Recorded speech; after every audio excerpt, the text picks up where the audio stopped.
నమస్తే, welcome to Disha TV. RTC ఉద్యోగులకు తెలంగాణ ప్రభుత్వం గుడ్ న్యూస్ చెప్పింది.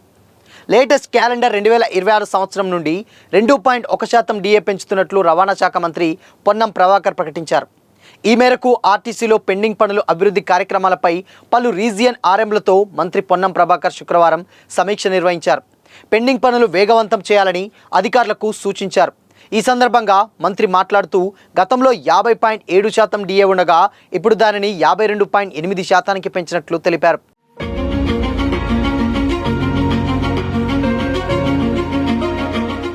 పెరిగిన డిఏ ఈ సంవత్సరం జనవరి 1 నుంచి అమల్లోకి వస్తుందని చెప్పారు.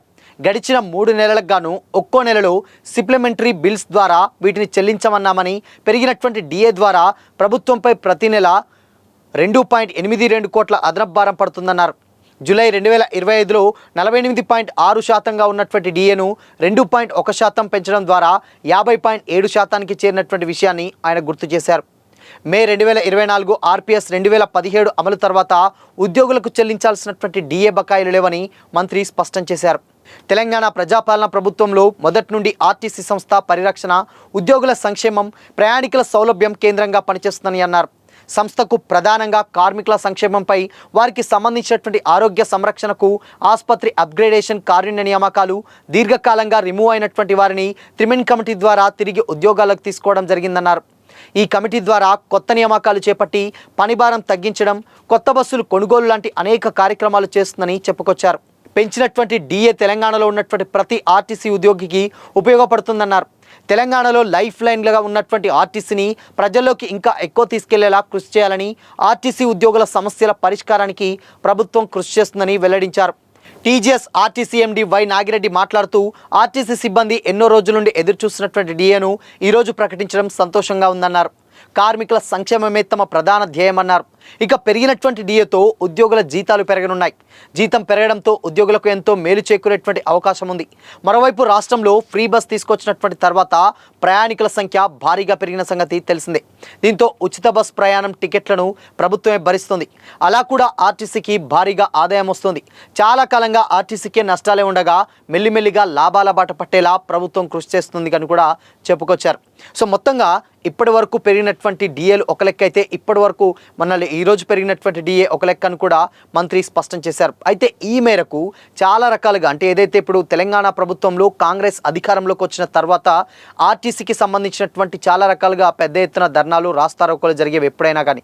ఎందుకంటే ప్రతిసారి ఆర్టీసీ నష్టాలలో ఉంది.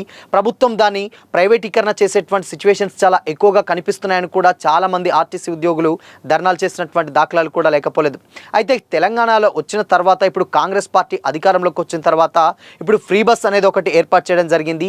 దాంట్లో భాగంగానే అయినా కూడా ఇప్పుడు గతంలోనే ఆర్టీసీ లాస్లో ఉంటే ఇప్పుడు ఈ ఫ్రీ బస్ ద్వారా మరింత లాస్ అయ్యేటువంటి సిచ్యువేషన్స్ ఉంటాయి. ఇక మొత్తంగా ఆర్టీసీ ప్రైవేటీకరణ చేయబోతుందని కూడా చాలామంది స్టార్టింగ్లో కమెంట్ చేశారు. బట్ వాటికి అనూహ్యంగా ఈసారి ఏదైతే ఉందో ఇప్పుడు ఫ్రీ బస్కి సంబంధించినటువంటి స్కీమ్ వర్తింప చేస్తూ కూడా ఆర్టీసీని లాభాల బాటలో పట్టేలా ప్రభుత్వం కృషి చేస్తుండడం నిజంగా అభినందనీయం అని కూడా చాలామంది కమెంట్ చేస్తున్నారు ఆర్టీసీ ఉద్యోగులు.